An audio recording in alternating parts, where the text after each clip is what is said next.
வாங்கடா கொள்ளை அடிக்கிறது கொலை பண்றதுக்கு மாடா அரசியலுக்கு வரீங்க. அக்கா இப்ப விஜய் வந்து அதுல சாட்டை எடுத்து அடிக்கிறாருல, ஊழல் செய்தவங்களாம் கட்சியில வந்து மக்களுக்கு நல்லது செய்ய வாங்கினா ஊழல் செய்யறவங்க சாட்டை எடுத்து அடிக்கிறாரு. அதே போல எம்ஜிஆரும் சாட்டை எடுத்து வச்சிருக்காரு, நான் நாணயிட்டால் நடந்து விட்டால் அப்படின்னு சொல்லிட்டு. இப்ப ரெண்டுக்கும் கம்பேரிங்கா இருக்கு. எம்ஜிஆர் போலயே முதலமைச்சர் ஆயிடுவாரா? கண்டிப்பா அவரோட வழியில எங்க தளபதி வராரு. அவரோட வழியில தான் எங்க தளபதி வராரு. அவரை முன்னோடியா வச்சு மக்களுக்கான பெரும் சக்தியா அன்னைக்கு எம்ஜிஆர் இருந்தாரு. அதோட வழியில எங்க தளபதி இன்னைக்கு கண்டிப்பா நிப்பாட்டுவார். அந்த சாட்டையை தொடர்றதுக்கே ஒரு தைரியம் வேணும். அதை தைரியமா எடுத்திருக்காரு எங்க தளபதி அப்படின்னும் போது அவர் முழு மனசோட ஒத்துழைச்சி மக்களோட சக்தியோட வந்து நிக்கிறாரு. அதுவே வந்து பெரிய விஷயம். ஜனநாயக ட்ரைலர் எப்படி இருந்தது? செம்ம மாசா இருந்தது. வேற லெவல். ஐ எம் கம்மிங்ன்றது வந்து நாங்க ரொம்ப கம்மிங் எதிர்பார்த்துட்டு இருக்கோம் நாங்க. ஆனா அவர் வந்து ஐ எம் கம்மிங் அப்படின்னு சொன்னது உடனே அப்படியே கூஸ் பம்பா இருந்தது, வேற லெவல்ல இருந்தது. அவர் வந்து எங்களுக்காகவே தான் வந்து கட்சியில வராரு. அதை வந்து அதோட தாக்கத்தை வெளிப்படுத்துற விஷயமா வந்து அவர் அந்த டைலாக் எல்லாம் விட்டுருக்காங்க. அது எங்களுக்கு பார்க்கும்பொழுது இன்னும் கொஞ்சம் பூஸ்டா இருக்கு. அந்த தளபதியோட ஜனநாயகன் அந்த மூவிய நாங்க ஒரு நாள் கிடையாது, ஒரு ஷோ கிடையாது, எங்களால எவ்வளோக்கு எவ்வளவு முடியுமோ அவ்வளோக்கு அவ்வளோ நாங்க அந்த படத்தை வந்து கொண்டாட போறோம். ஏன்னா இது தளபதியோட திருவிழா, இது பொங்கல் திருவிழா. அது பொங்கலுக்கு மட்டும் கிடையாது, பல நாள் இதை வந்து நாங்க ஸ்டாண்டர்டா ஓட வச்சு நாங்க மாஸ் காட்டுறோம். எங்க தளபதிக்காக என்ன பண்றோன்றத நாங்க செயல் மூலியமா காமிப்போம், சொல் மூலியமா கிடையாது, செயல் மூலியமா காமிப்போம். ஐ எம் கம்மிங்ன்றது விஜய் லாஸ்ட் படம் மட்டும் கிடையாது, கட்சியோட ஆரம்பம். படம் முடிவுன்றது வந்து எல்லாருக்கும் இருக்கலாம், ஆனா அது கட்சியோட ஆரம்பமா நாங்க எதிர்பார்க்கிறோம் ஐ எம் கம்மிங்ன்றத. கண்டிப்பா. ஏன்னா மக்களோட சக்தி தான் எம்ஜிஆருக்கு இருந்தது, இன்னைக்கு அதே சக்தி வந்து எங்க தளபதிக்கு இருக்கு. இல்லைங்க, எம்ஜிஆர் வழியில போறாருன்றது மக்களே சொல்லிட்டாங்க. நம்ம அவர் சொல்லணும் அவசியம் கிடையாது, நாங்க சொல்லணும் அவசியம் கிடையாது. மக்கள் எல்லா இடத்துலயும் பாத்தீங்கன்னா குட்டி எம்ஜிஆர்னு சொல்லிட்டாங்க அவரை. அதே மாதிரிதான் நடந்துட்டு இருக்கு. சரிங்களா, தளபதி செம்ம மாசு காமிச்சிருக்காரு. படம் செம்ம சூப்பரா இருக்கு. நிஜமாவே வந்து இருக்கிறவங்களுக்கு கரெக்டா ஒரு எடுத்துக்காட்டா அந்த படம் இருக்கு. கடைசி படம்னு சொல்றதுதான் வருத்தமா இருக்கு ரொம்ப. ஆனாலும் வந்து எல்லாத்துக்கும் ஒரு தீர்வா, எல்லாத்துக்கும் ஒரு முடிவா, எல்லாத்துக்கும் ஒரு விஷயமா தளபதி படத்திலேயே சொல்லிட்டாரு. மாஸ் அந்த இதுலயே ட்ரைலர்ல சொல்லிட்டாரு. இன்னும் படத்துல நிறைய விஷயங்கள் இருக்கும், நாங்க ரொம்ப எதிர்பார்த்துட்டு இருக்கிறோம். கண்டிப்பா செம்ம மாசு. ஜனநாயக ட்ரைலர் பாத்தீங்களா? பார்த்தோம்னா நேத்து வெறித்தனமா இருந்துச்சுண்ணா ட்ரெயிலர். நீங்க பராசக்தியை கொண்டு வாங்க, எந்த தீய சக்தினாலும் கொண்டு வாங்க, தூய சக்தி எதுன்றது நம்மளுக்கு தெரிஞ்சிடும். என்ன நாளை 10ஆம் தேதி தூய சக்தி எது, என்ன கலெக்ஷன் ஆகுது, என்ன ஆகுது. உடனே சிவகார்த்திகேயன் சார் சொன்னாரு, இல்ல அண்ணன் சொல்லிதான் நாங்க எல்லாமே பண்றோம், அண்ணன்ட்ட நான் பேசிட்டேன், நீங்க என்னன்னாலும் பண்ணுங்க, தூய சக்தியா இல்ல பராசக்தியான்றது நம்மளுக்கு தெரிஞ்சிடும். ஜனநாயக ட்ரெய்லர்ல எம்ஜிஆர் அந்த காலத்துல சாட்டை எடுத்து என்ன சொன்னாரோ அதே மாதிரி தளபதி எம்ஜிஆர் மாதிரியே அவரை பின்பற்றி அவர் என்னென்ன பண்றாரோ அதெல்லாம் பின்பற்றி அது இப்ப கரண்ட்ல என்ன நடக்குதோ அதை வந்து சாட்டை எடுத்து சொல்றாரு. என்ன சொல்றாரு அதுல பாருங்க, ட்ரெய்லர்ல பாருங்க என்ன சொல்றாருன்னு. மக்களுக்காண்டி அவர் வராரு. நீங்க வந்து படத்தை படமா பாருங்க,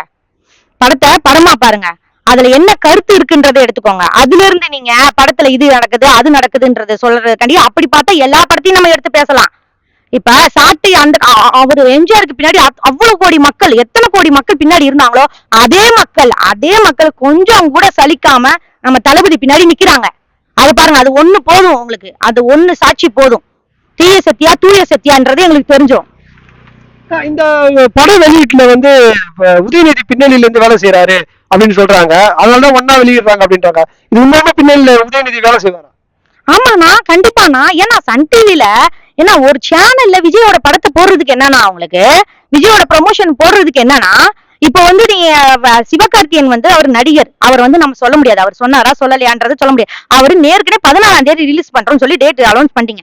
இப்ப நீங்க திடீர்னு வந்து 9ஆம் தேதி நாங்க ரிலீஸ் பண்றோம் அப்படின்னு சொன்னா யாரோட பிரஷர்? உதயநிதியோட பிரஷர் தான். ஃபுல் அண்ட் ஃபுல் உதயநிதியோட பிரஷர்னாலதான் சிவகார்த்திகேயன் ஒண்ணுமே தாங்க முடியல. ஏன்னா அவர் வந்து இப்பதான் வளர்ந்து வர நடிகர், அவருக்கு வந்து கண்டிப்பா வேணும், இப்ப மீடியா எல்லாமே வேணும், அவருக்கு சப்போர்ட் வேணும். அதனால சிவகார்த்திகேயன் வந்து அவங்க சொல்றதுக்கு கட்டுப்பட்டுதான் ஆகணும், வேற வழியில. நம்ம அவரை வந்து குறை சொல்லணும்னு அவசியமே இல்லை. ஏன்னா அவங்க சக நடிகர்கள், எல்லாருமே நடிகர்கள் தான். ஆனா இவங்க வந்து பின்னாடி அதாவது டிஎம்கே என்னென்ன பண்ணுதோ எல்லாம் வேற, அதாவது ரொம்ப கீழ்த்தரமா பண்ணிக்கிட்டு இருக்காங்கன்னா அவங்க அழிய போகுது இன்னும் கொஞ்ச நாள்ல தான். இன்னும் 3 மாசம் தான் அழிய போறாங்கன்னு தெரிஞ்சிருச்சு. அது தெரிஞ்சோடனே அவங்களால தாங்க முடியல. அந்த அழிய போறமே என்ன பண்றதுன்னு தெரியாம அவங்க கீழ்த்தனமா செயல்படுறது அப்படியே அப்பட்டமா மக்களுக்கு தெரியுது. அவங்க நினைச்சிட்டு இருக்காங்க மக்களுக்கு தெரியாது, சன் டிவில விஜய் படம் போடலாட்டி மக்கள் விஜயை மறந்துடுவாங்க. படம் போடலாட்டி கூட நெஞ்சில இருக்காரு, இதயத்துல இருக்காரு விஜயண்ணா. தளபதி அண்ணா விஜய் இதயத்துல இருக்காரு, எல்லாரோட இதயத்துல இருக்காரு, குடியிருக்காரு. அவரெல்லாம் நீங்க என்ன செஞ்சாலும் அழிக்க முடியாது. படம் போடாமே இருங்க. நாங்க ஜனநாயகம் அந்த 10ஆம் தேதி ஒரே நாள்ல எவ்வளவு கலெக்ஷன் அழுது மட்டும் பாருங்க. ஆனா ஜனநாயக ட்ரைலர் எப்படின்னா இருக்கு? நல்லா இருக்கு ப்ரோ. ஆனா கம்மிங் சொல்லிருக்காரு, அது எப்படி இருக்கு? வரத்தை வச்சு சொல்லியிருக்காரு அண்ணன். அதை பார்க்க சொல்ல பல டைம்ல வந்து நம்ம ஐஎம் வெயிட்டிங் சொல்லி நம்ம கேள்விப்பட்டிருக்கோம். இப்போ ஐஎம் கம்மிங்ன்றது 2026 மனசுல வச்சு அண்ணனை சொல்ல வச்சு எடுத்திருக்காங்கன்ட்டு எங்களுக்கு எல்லாருக்குமே புரியுது. அவர் அது சொன்ன வார்த்தை எங்களுக்கு ரொம்ப சந்தோஷமா இருக்கு. ஆனா எப்படின்னா இருக்கு ஜனநாயகம்? ஜனநாயகம் இந்த ட்ரைலர் வந்து நாங்களே உற்சாகமாக எதிர்பார்த்துருந்தோம். இதுக்கப்புறம் வந்து கம்மிங் சொல்லும் போது வந்து அடுத்த தலைமுறைக்கு வந்து இவர் தான் மக்களுக்கு அப்படின்ட்டு வந்து தெரிவிக்கிறாரு இந்த ட்ரைலர் மூலியமா. எப்படி இருக்கு? எல்லா ட்ரைலரை விட இந்த ட்ரைலர் ரொம்ப டிஃப்ரெண்டா இருக்கு, பாக்குறதுக்கு விசித்திரமா இருக்கு. அவளோட நடிப்பு கூட ஒரு எக்ஸ்ட்ரா இருக்கு, எக்ஸ்ட்ராவா போட்டிருக்காரு, எஃபர்ட்ன்றது தெரியுது. அவர் என்ன சொல்ல வராருன்றது நம்மளுக்கு இந்த ஜனநாயகம் மூலியம் நம்மளுக்கு தெரியப்படுத்துவாருன்றது எனக்கு 100% அதுல நம்பிக்கை இருக்கு.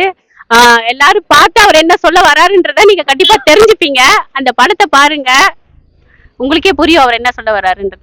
ஆனா இப்ப வந்து எம்ஜிஆர் வந்து சாட்டை எடுத்து அடிச்சாரு, நானே எட்டாள் அப்படின்ட்டு பாட்டு பாடி. இப்ப இந்த ட்ரைலர்ல வந்து விஜயும் சாட்டை எடுத்து அடிக்கிறாரு. இது எப்படி பாக்குறீங்க? இது 2 பேருக்கும் பொருந்துறா போல இருக்கு. விஜய்க்கும் கூட்டம் வருது, எம்ஜிஆருக்கும் கூட்டம் வருது. எம்ஜிஆர் போலே முதலமைச்சர் ஆவாரா? இல்லண்ணா, இது வந்து சாட்டையை தூக்கி அடிக்கும் போது வந்து இதுக்கு முன்னாடி அது எம்ஜிஆர் இருந்தாரு. எம்ஜிஆர் இருக்கும் போது வந்து சேம் இதே மாதிரிதான் தப்பு பண்றவங்கள சாட்டையை தூக்கி அடிக்கும் போது அரசியல்ல நாங்களும் இருக்கிறோம், நீ தப்பு பண்ணா உண்மையா மட்டும் தான் பேசணும், நீ தப்பு பண்ணா நான் சாட்டியால வந்து பின்னால வந்து துரத்திக்கிட்டே இருப்போம், அவளை வந்து சாட்டியால வெளியே வச்சுட்டு வெளியே அனுப்பிச்சுட்றோம். அடுத்த தலைமுறை வந்து இந்த சாட்டியால தான் பயத்தை வந்து காட்டிட்டு இருக்கிறாரு. இப்போ எம்ஜிஆர் போலே முதலமைச்சர் ஆவாரா? கண்டிப்பா. இது வந்து கேமரா திருப்பி காட்டுங்க. 2026 இது வந்து நாங்க சொல்றதை விட மக்கள் வந்து பின்னால இருந்து வந்து நம்ம தளபதி வந்து எம்ஜிஆர் போலவே காட்டிட்டு இருக்காங்க. எம்ஜிஆர் போல வந்துருவாள் கண்டிப்பா. அவர் தான் 2026 அவர் தான் கண்டிப்பா முதலமைச்சர் ஆவாரு. இதுக்கு எந்த ஒரு மாற்றமே இல்ல. அவருக்காக பின்னாடி நிறைய பேர் தலைமறைவா இருக்கிறோம். கண்டிப்பா அவர் தான் வருவாரு. அவர் என்ன சொல்ல வரான்றது ஜனநாயக படத்துல இருக்கு. அந்த மொத்த அரசியலுமே அவர் ஜனநாயக படத்துல தான் காட்டுறாரு.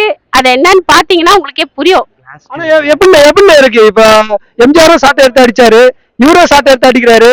எப்படி இருக்கு? இன்னைக்கு ஊழல் செய்யறவங்களும் அடிக்கிறேன்னு இவரு சொல்றாரு. அன்னைக்கு நான் வந்துன்னா நல்லது நடக்கும்னு சாட்டை எடுத்து அடிச்சாரு. எப்படி கம்பெனி எப்படி இருக்கு? எம்ஜிஆர் போலே வரணும்னு நினைக்கிறாரா விஜய்? எம்ஜிஆர் போலே முதலமைச்சர் ஆக முடியுமா? கண்டிப்பா ஆக முடியும். ஏன்னா சாட்டை எடுத்து அடிக்கிறதுன்றது வந்து அன்னைக்கு எம்ஜிஆர் வந்து படத்துல மட்டும் இல்ல, ரியல் லைஃப்லயுமே தப்பு பண்ணவங்க சாட்டை எடுத்து அடிச்சிருக்காரு. இது எல்லாருக்குமே அன்னைக்கு எம்ஜிஆர் வழியா ஐயாவை பின்பற்றவங்க எல்லாருக்குமே இது தெரியும். இன்னைக்கு நாங்க எங்க தளபதியை ஃபாலோ பண்றோம். அவருக்கு தப்புனா தப்பு தான். ஒரு விஷயம் பிடிக்கலன்னா பிடிக்கல, இதை நீங்க செய்யாதீங்கன்னா செய்யாதீங்க. தொண்டர்கள் எல்லாருக்குமே அதை தான் சொல்லியிருக்காரு. இப்போ நீங்க இதை போயிட்டு பண்ணுங்க அப்படின்னு அவர் சின்னதா ஒரு இன்ட்டு ஒன்று கொடுத்தாலும் நாங்கள் அது பலதா பண்றோம். இன்னைக்கு அவர் வந்ததுக்கு அப்புறம் ஒன்று சொன்னாருன்னா அப்போ நாங்கள் எவ்வளோ பண்ணுவோம், புரியுதுங்களா? இதுதான் மக்களுக்கு நாங்கள் புரிய வைக்கவும் விரும்புகிறோம். கண்டிப்பா ஊழல் பண்றவங்களுக்கும் தப்பு பண்றவங்களுக்கும் சாட்டை அடி, ஒரு அடிலாம் இல்லை 100 அடி கன்ஃபார்ம். சைட்ல வந்து தளபதி வந்து கார் ஓட்டிட்டு இருக்கிற ஸ்டார்டிங்ல சைட்ல பாத்தீங்கன்னா நம்ம தலை வர்றதுக்கும் வந்து வாய்ப்பும் அதிகமா இருக்கு. இது வந்து தலை ரசிகர்களும் நிறைய பேர் இருக்கிறாங்க. பட் இந்த படத்துல வந்து ரிலீஸ் ஆகும்போது தான் அந்த முழு கதை என்னன்றது தெரியும். ஆமா, கான்ட்ரவர்சிஸ் ஒன்லி கான்ட்ரவர்சி. புறம் பேசுபவர்கள் புறம் பேசிக்கொண்டே தான் இருப்பார்கள். ஆனா உண்மை என்னன்று நிலவரத்துல இருக்கிறவங்களுக்கு மட்டும் தான் தெரியும். விஜயனா, நான் என்ன சொல்றது தெரியல. நான் ஒரு ரசிகனா இருந்தா இது கடைசி படம். இது வந்து கண்டிப்பா சொல்றேன், இந்த கடைசி படத்தை பார்க்கும் போது கண்டிப்பா ஃபீல் பண்ணுவோம். நீங்க எந்த அளவுக்கு ஃபீல் பண்ணுவீங்கன்றது எனக்கு தெரியும். அதே மாதிரி நாங்க அதை விட பயங்கரமா ஃபீல் பண்ணுவோம். உங்களோட ஃபீல்ட வந்து எங்களுக்காக விட்டுட்டு நீங்க வந்திருக்கீங்க. உங்களோட கொள்கை என்னவோ அதுதான் எங்களோட கொள்கை. ஒரு ரசிகையா வந்து உங்க கூட டிராவல் பண்ணோம். இப்போ ஒரு தொண்டனா வந்து உங்க கூட கண்டிப்பா நாங்க உங்களை பின்தொடருவோம். என்றும் விஜயண்ணா வழியில. லவ் யூ விஜயண்ணா. ஜனநாயக ட்ரைலர் பாத்தீங்களா? பார்த்தேன் தம்பி, எப்படிக்கா இருக்கு? செம்மையா இருந்தது. ஒரு சின்ன மெசேஜ் பாத்தீங்களா? அதுல வந்து எம்ஜிஆர் அந்த காலத்துல வந்து பழைய படத்துல வந்து ஷார்ட் எடுத்து அடிப்பாரு அந்த பழைய படத்துல. அப்ப இந்த ஜனநாயக படத்துல வந்து தளபதி வந்து ஷார்ட் எடுத்து அடிக்கிறாரு. ஒவ்வொரு அரசியலுக்கும் இந்த பதிலடி கண்டிப்பா உண்டு. ஒவ்வொருத்தரும் பதில் சொல்லிதான் ஆகணும். பாருங்க, இந்த ஜனநாயக படத்துக்கு என் தளபதி முதலமைச்சரா வருவாரு. ஒவ்வொருத்தருக்கும் இந்த ஷார்ட் அடி பதிலடி கொடுப்பாரு. அப்ப எம்ஜிஆர் வந்து முதலமைச்சர் ஆயிடுவாரு கண்டிப்பா. கண்டிப்பா முதலமைச்சர் ஆவாரா? கண்டிப்பா ஆவாரு. எம்ஜிஆருக்கும் கூட்டம் வந்தது, விஜய்க்கும் கூட்டம் வந்தது. அவரும் சாட்டை எடுத்து அப்ப அடிச்சாரு, விஜய் அடிக்கிறாரு. அப்ப அவரு மேல முதலமைச்சர் ஆயிடுவாரா? கண்டிப்பா அன்னைக்கு அவருக்கு வெற்றி கிடைச்சதுலப்பா, இன்னைக்கு அவர் என் தளபதிக்கும் வெற்றி கிடைக்கும். அதே வெற்றி கிடைச்சிருமா விஜய்க்கு? கிடைக்கும்பா.